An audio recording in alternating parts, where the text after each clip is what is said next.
Hindi 1 to 1, जहाँ तरीका अलग-अलग हो सकता है, लेकिन नतीजा एक ही है कि आपकी इंग्लिश बोथ रिटन, स्पोकन और साथ-साथ आपकी जो अंडरस्टैंडिंग होती है इंग्लिश ग्रामर की, वो और भी बेहतर हो पाए।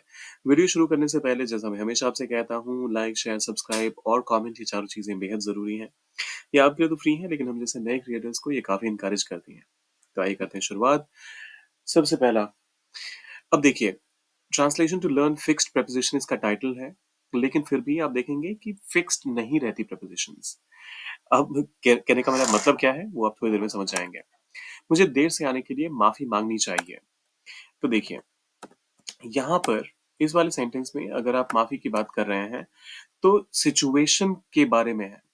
तो इस वजह से आप यहाँ पर जब आप कहेंगे आई और मुझे माफी मांगनी चाहिए, सो आई शुड, चाहिए के सेंस में शुड का इस्तेमाल करते हैं आप। माफी मांगने के लिए आप अपोलोजाइज का इस्तेमाल करते हैं, apologize. So I should apologize. और यहाँ पर क्योंकि आप किस कारण से माफी मांगना चाहते हैं आप वो बता रहे हैं, तो आप इसके लिए हमेशा फॉर का इस्तेमाल करेंगे। So I should apologise for being late. So I should apologise for being late, मुझे देर से आने के लिए माफी मांगनी चाहिए। लेकिन यहीं अगर आप किसी इंसान से माफी मांगने के बारे में बात करते हैं, तो उस केस में फिर अपोलोजाइज टू का इस्तेमाल करते हैं। एग्जाम्पल के तौर पे, वह मुझसे माफी मांगने के बजाय गुस्से में था।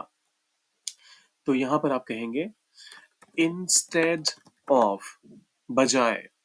इंस्टेड के साथ भी हमेशा ऑफ का इस्तेमाल होता है, ये तो आपको पता ही होगा। इंस्टेड ऑफ वैसे भी एडवर्बियल फ्रेज है, तो इसका हम कभी किसी और वीडियो में अलग से जिक्र करेंगे, जिसमें डिटेल में चर्चा करेंगे कि इनका इस्तेमाल होता कैसे है। So instead of apologizing to me,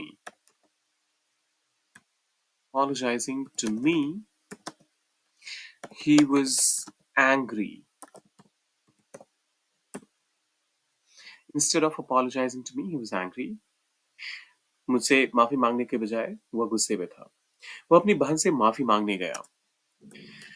He गया, went to, किस चीज के लिए गया? माफी मांगने के लिए। Apologize, अपनी बहन से माफी मांगने के लिए। सो टू हिज सिस्टर। तो देख रहे हैं, पहले सेंटेंस में हमने फॉर कहा क्योंकि आप उस सिचुएशन के बारे में माफी मांगना चाहते हैं जिसकी वजह से कोई समस्या हुई, कोई प्रॉब्लम हुई। लेकिन बाकी के जो दोनों स्टेटमेंट्स अभी तक हमने कवर किए हैं, उन दोनों में आप किसी इंसान से माफी मांगने की बात कर रहे हैं, तो यहाँ पर आप अपोलोजाइज टू का इस्तेमाल करेंगे। कुछ और एग्जाम्पल से आपकी अंडरस्टैंडिंग को करते हैं और भी बेहतर। उसने अपनी गलती के लिए माफी मांगी। So he apologised for his mistake. He apologized for his mistake. उसने अपनी गलती के लिए माफी मांगी। फिर से हमने फॉर का इस्तेमाल किया। क्या तुम झूठ बोलने के लिए माफी मांगोगे? Will you apologize for lying? और फिर question mark. Will you apologize for lying? मैं उसे माफी मांगने के लिए फोन करूंगा। I will call him. मैं उसे फोन करूंगा और माफी मांगने के लिए to apologize, और उसे तो to him. I'll call him to apologize to him. उसने अपनी टिप्पणी के लिए तुरंत माफी मांगी। She, माफी मांगने के लिए apologized,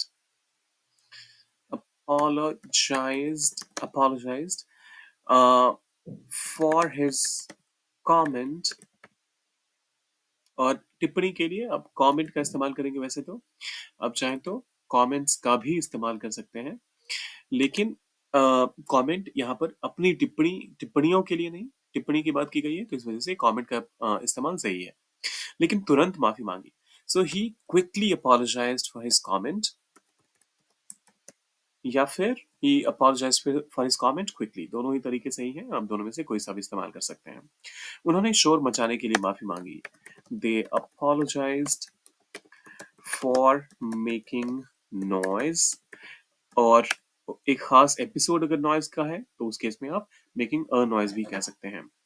मैंने अपनी गलती के लिए उन्हें, मतलब उनसे माफी मांगी। मैंने माफी मांगी। आई अपोलोजाइज्ड, अपनी गलती के लिए, फॉर माई मिस्टेक। अच्छा, उन्हें, so I apologise to them for my mistake.